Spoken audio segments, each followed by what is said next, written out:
빨간 천을 들고 차에서 다급하게 내리는 남성. 그리고 몇 초 뒤 빈손으로 돌아와서는 자리를 벗어나는데요. 바로 6개월 전 라이브 방송을 하던 50대 유튜버를 흉기로 잔혹하게 살해한 자였습니다. 그리고 어제 법정에 선 이 남성은 형량을 선고받고 기쁘다는 듯이 두 팔을 들어 올렸다고 하는데요. 도대체 이날 법정에선 무슨 일이 있었던 걸까요? 지난 5월에 전해드렸던 정말 충격적이었던 사건이죠. 유튜브 라이브 방송 중에 서로 정말 살인 사건이 고스란히 그게 중계가 됐었습니다. 맞습니다. 지난 5월 9일 오전 10시쯤이고요. 부산 지방법원 앞에서 일어났던 사건입니다. 당시 유튜버끼리 갈등이 있었는데 유튜버가 유튜브 생방송을 하면서 습격을 했고요. 그 습격하는 모습이 그대로 찍혔던 상황도 됩니다. 이 피해 남성 흉기에 찔렸고요. 심정지 상태로 병원에 옮겨졌는데 안타깝게도 숨졌는데 가해 남성은 나중에 도주를 했습니다. 저렇게 도주를 한 다음에 범행 1시간 40분 만에 경북 경주에서 검거가 되었던 것입니다. 두 사람 지금 말씀하신 것처럼 고소를 서로 해서 한 200여 건을 공방을 하고 있던 상황이고 온라인상에서도 서로 비난하고 비판하고 비방했던 걸로 알려졌는데 이 가해 남성 결국은 특가법상 보복살인 혐의로 구속됐던 사건입니다.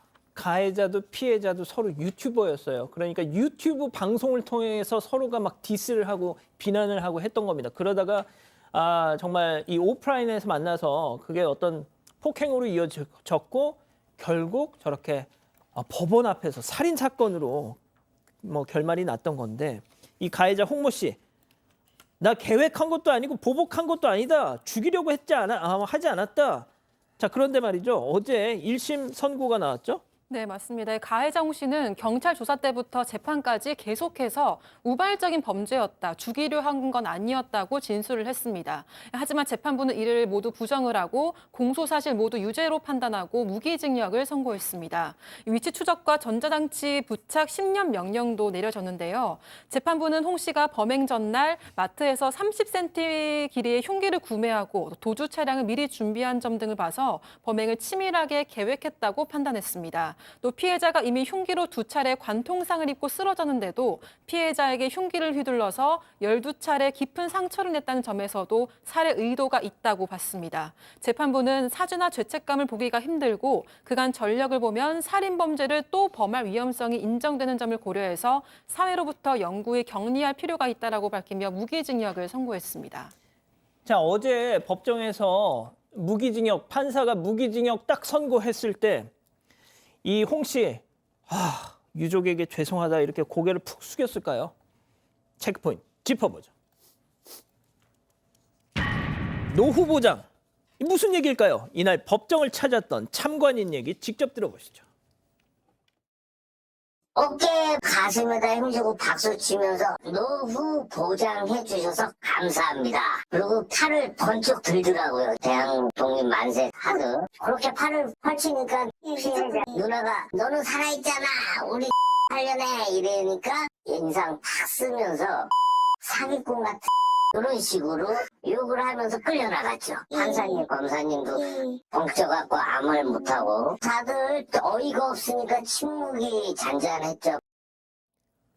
노 부장 해주셔서 감사합니다. 너무 어처구니가 없죠. 이게 무슨 상황이었냐면 이걸 전해주신 참관인이 예전부터 이 홍 씨하고 피해자하고도 잘 알던 사이였다고 합니다. 그래서 재판에 참가했고 재판 판결 선고 전에는 날마다 반성문도 써내기도 했는데 제대로 반성하는 것처럼 보이진 않았다라고 참관인은 그렇게 얘기를 했어요.